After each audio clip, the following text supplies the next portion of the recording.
দাস বর্ধমান উত্তর বিধানসভার কংগ্রেসের মনোনীত প্রার্থী। তিনি কি জানালেন আসুন দেখে নিই বিস্তারিত।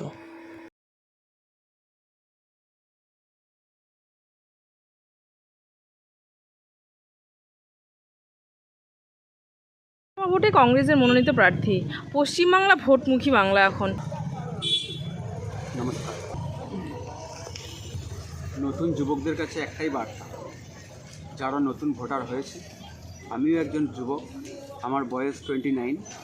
তো সেই জায়গায় দাঁড়িয়ে নতুন ভাই বোনেদের, যারা নতুন এবছর ভোটার হয়েছে, ভোটাধিকার যে প্রথম প্রয়োগ করবে, তাদের যে চলার পথ ভবিষ্যৎ, সেই ভবিষ্যৎ গড়ার লক্ষ্যে বলবো আমি আমার পক্ষ থেকে জাতীয় কংগ্রেসকে ভোটটা দিতে। কারণ জাতীয় কংগ্রেসই একমাত্র রাস্তা যেখানে যুবক এবং ভাই এবং বোনেদের যে চাকরি বা কর্মসংস্থানের জায়গা একমাত্র জাতীয় কংগ্রেসই করতে দিতে পারবে। কারণ হচ্ছে যে এটা প্রমাণিত যে বিধান রায়ের বাংলায়, যে বাংলায় কল্যাণী থেকে দুর্গাপুর, মানে জন্ম থেকে মৃত্যু, সমস্ত কিছু জায়গায় যে প্রকল্প মাধ্যমে এবং সার্বিক উন্নয়নের মাধ্যমে, যে কর্মসংস্থানের মাধ্যমে যে জাতীয় কংগ্রেসে একমাত্র রাস্তা দেখিয়েছে ভারতবর্ষ তথা পশ্চিমবাংলাকে এগিয়ে নিয়ে যাওয়ার যে রাস্তা, সেই রাস্তার কাণ্ডারি হবে আগামী দিনের যুব সমাজ। এবং কর্মসংস্থান না পেলে আজকে বেকারের হার হু হু করে বেড়ে যাচ্ছে। সেই জায়গায় সেই প্রতিরোধ করতে, বেকারত্বের প্রতিরোধ করতে জাতীয় কংগ্রেসকে হাত চিহ্নে ভোট দিয়ে তাদের যে সুনিশ্চিত জব বা চাকরি বা কর্মসংস্থান তা সুনিশ্চিত করতে জাতীয় কংগ্রেসকে ভোট দিতে আমি আহ্বান করি। সম্পূর্ণ হওয়ার আগে বিধানসভা ভোট, যাদের এখনও ট্রাইব্যুনাল সেকশনে রয়েছে। দেখুন, আমরা বলেছিলাম ভোট, আর জাতীয় কংগ্রেসের পক্ষ থেকে বার্তা ছিল ভোট আগে নয়, ভোটার আগে। কারণটা হচ্ছে এটাই যে এসআইআরের মাধ্যমে যেভাবে ভোটারদের নাম বাদ যাচ্ছে, সেটাকে আরও সময় নিয়ে আরও আগে থেকে যদি করতো, এসআইআরটা যদি করতো নির্বাচন কমিশনার, তাহলে আজকে এই জায়গাটা দেখা দিত না। আমাদের দাবি মূলত ছিল এটাই যে এসআইআরের যাদের নাম বাদ গেছে, তাদের যারা সঠিক তাদেরকে নাম পুনরায় নতুন ভোটার লিস্টের নাম তোলে তাদেরকে ভোটাধিকার, যে গণতন্ত্র যে অধিকার, সেই অধিকার প্রয়োগ করতে দেওয়া হোক। কারণ ভারতবর্ষ একটাই যে নীতিতে চলে, গণতন্ত্র নীতিতে, যেখানে সর্বধর্মের মানুষ, যাদের ভোটার হয়েছে তাদের সমস্ত আগে তো ভোট দিয়েছে, তাহলে তাদের ভোটই তো সরকার এসছে। বিজেপি সরকার সেন্ট্রালে যে সরকারে বসেছে, সেটা তো এই ভোটারদেরই অধিকার নিয়ে বসেছে। এবং বাংলায় যে তৃণমূল সরকারটা গড়েছে, এই সমস্ত ভোটারদেরই তো ভোট নিয়ে বসেছে। তাহলে আজকে যে কেন বাদ দেওয়া হচ্ছে? তাহলে দরকার ছিল আগে যে সঠিক নির্ধারণ করার পর তারপর ভোট ডিক্লেয়ার করা।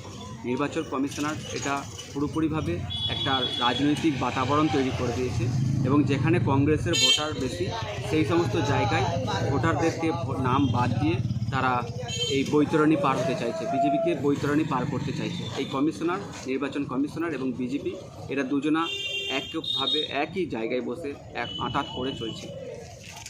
স্ট্যাম্প আমরা দেখেছি না, আমরা বলি যে গণতান্ত্রিক অধিকার মানুষকে দিতে দেওয়া হোক। উনি 2014 সালের আগে, যখন আমাদের কংগ্রেস গভর্নমেন্টে ছিল, সেন্ট্রাল গভর্নমেন্টে, তখন উনি বলেছিলেন যে 15 লক্ষ টাকা করে দেওয়া হবে প্রত্যেকটা পরিবারকে, বছরে 2 কোটি করে চাকরি। এগুলো তো পুরোপুরি মানুষকে সে পরবর্তীকালে স্বীকার করে নিয়েছে অলরেডি। যেগুলো রাজনীতিক কথাবার্তায়, রাজনীতি করতে গেলে মঞ্চ বেঁধে এগুলো বলতে হয়, ভাঁওতার কথাবার্তা। রাজ্য সরকার নয় শুধুমাত্র, এবং কেন্দ্র সরকারও এই ভাঁওতা দিয়ে চালাচ্ছে। 15 লক্ষ যদি টাকা করে দেওয়া হতো, অনেকটা আমাদেরকে কেউ ডাকতোই না। আজকে মানুষ দুহাত তুলে আশীর্বাদ করছে আমাদের।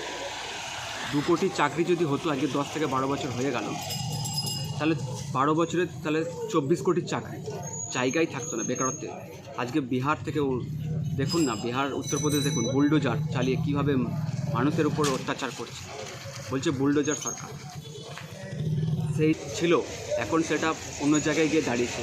এই বাংলায় এই বাংলা নেতাজি সুভাষচন্দ্র বসুর বাংলা, এই বাংলা রবীন্দ্রনাথ ঠাকুরের বাংলা। জনপ্রচারে বেরিয়ে, জনসম্মুখে বেরিয়ে মানুষের সাড়া কেমন পাচ্ছেন, এবং জিতে আসার পর আপনার বিধানসভা থেকে আপনি কি কাজ করতে পারবেন বলে মনে করছেন? দেখুন, আমি এই এলাকারই বাসিন্দা, এই এলাকার বলতে আমি এই বিধানসভারই বাসিন্দা, আমার এখানেই জন্ম। আমার বাড়ি হচ্ছে বর্ধমান উত্তর বিধানসভার